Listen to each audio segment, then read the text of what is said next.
स्वराज्य संस्थांच्या निवडणुकीवर टांगती तलवार आहे। आज सुनावणी होणार आहे।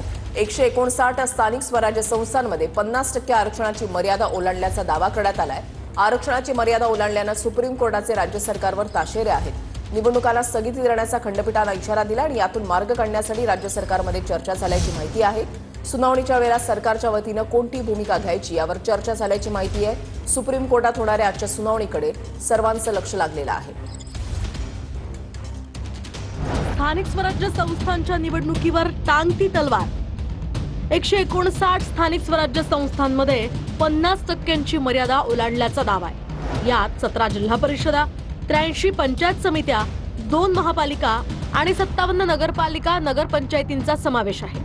आरक्षणाची मर्यादा ओलांडल्यानं सुप्रीम कोर्टानं राज्य सरकारवर ताशेरे ओढले।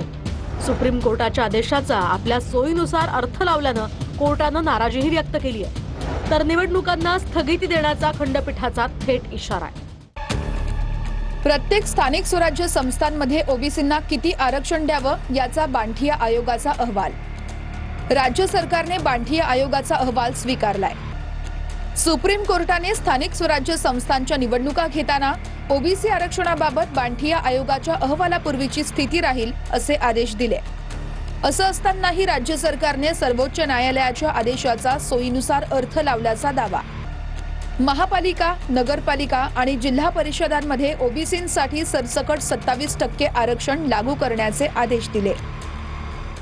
दरम्यान आजच्या सुनावणीकडे विशेष लक्ष आहे। यातून मार्ग कसा काढता येईल यासाठी राज्य सरकारमध्ये चर्चा झाल्याचीही माहिती आहे। आजच्या सुनावणीत राज्य सरकारच्या वतीनं कोणती भूमिका घ्यायची याबद्दलही चर्चा झाली। दरम्यान आरक्षणाची मर्यादा ओलांडलेल्या पालिका निवडणुकांना स्थगिती मिळू शकते असाही अंदाज आहे। 50% आरक्षणाची मर्यादा ओलांडल्याचा दावा, निवडणुकांना स्थगिती देण्याचा कोर्टाचा इशारा। 17 जिल्हा परिषदा, 83 पंचायत समित्या, 57 नगरपालिका नगरपंचायती, 2 महापालिका, एकूण 159 स्थानिक स्वराज्य संस्था। स्थानिक स्वराज्य संस्थांमध्ये आरक्षणाचा प्रश्न निर्माण झालाय। दरम्यान कोणत्या ठिकाणी किती आरक्षण लागू झालंय पाहूया। नंदुरबारमध्ये 100%, पालघरमध्ये 93%, गडचिरोलीत 78%, धुळ्यामध्ये 73%, तर नाशिकमध्ये 72% आरक्षण लागू झालंय। तर अमरावती, चंद्रपूर, यवतमाळ आणि अकोल्यात 60 ते 70% आरक्षण लागू झालंय। दरम्यान नागपूर, ठाणे, वाशिम, नांदेड, जळगाव, हिंगोली, वर्धा आणि बुलढाण्यामध्ये 51 ते 60% आरक्षण लागू झाले।